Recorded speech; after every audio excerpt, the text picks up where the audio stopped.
Oi, meu nome é Vitória Marciele Melo da Silva e irei apresentar o trabalho sobre a avaliação da saturação por bases em plantas de ipê amarelo, Tabebuia serratifolia, no latossolo amarelo distrófico textura média em função da nutrição mineral de plantas, sob a orientação da professora doutora Diocleia Almeida Seabra Silva, em conjunto com os alunos Ariane Ono de Vasconcelos, Raíssa Félix dos Santos, Bruno José Souza da Silva e Maria Fernanda Soares do Nascimento. Sou graduanda do curso de Agronomia da Universidade Federal Rural da Amazônia. Bom, a espécie de ipê amarelo foi declarada símbolo do Brasil pelo então presidente Jânio Quadros.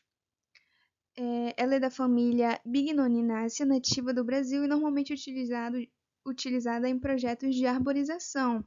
E analisando os resultados disponíveis sobre a nutrição do ipê, mostra que os efeitos morfológicos são visíveis e que os sintomas de deficiência em minerais indicam o resultado de alterações nos vários processos bioquímicos e fisiológicos internos.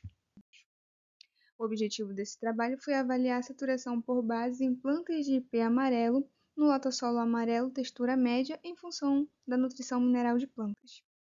O experimento foi conduzido na Casa de Vegetação, instalada na Fazenda Escola de Igarapé-Sul, durante o período de 103 dias. O experimento foi montado em delima inteiramente casualizado, com 5 tratamentos e 5 repetições, totalizando 25 unidades experimentais, com capacidade de 5 kg de solo. Para aferir o crescimento das plantas, foram realizadas avaliações quinzenalmente das seguintes variáveis: altura da planta, número de folhas, comprimento da folha, largura da folha e diâmetro do caule. Os dados foram analisados estatisticamente e processados pelo software AgroStat. Bom, agora falando dos resultados e discussões, podemos observar que há duas tabelas, sendo a primeira teste de médias para as variáveis biométricas de ipê amarelo, sendo que podemos observar que os melhores resultados foram manifestados pelo tratamento V20%, com dose de 0,5 gramas de calcário dolomítico, que equivale a 0,2 toneladas por hectare para 4 variáveis analisadas, sendo elas altura da planta, número de folhas, comprimento de folha e largura da folha. Porém, a variável diâmetro do caule, o melhor resultado manifestado foi no tratamento V0%, sem adição de calagem, e na altura de plantas apresentou diferença significativa na presença de calagem, porém no tratamento V20% obteve um dos maiores resultados de crescimento, com 94,15 centímetros. Já nas demais variáveis não houve diferença significativa. Agora, a tabela 2 do teste de médias para as variáveis massa seca foliar, massa seca do caule e massa seca da raiz das mudas de ipê.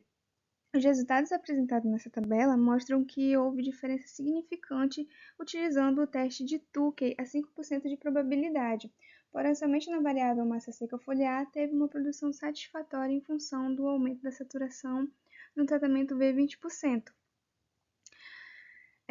Para a produção de massa seca do caule, para a produção de massa seca do caule, nota-se que o calcário não promoveu um efeito positivo, mas para a produção de massa seca, nota-se que a quantidade de massa seca da raiz diminuiu, onde as maiores médias foram na saturação V0% e V20%.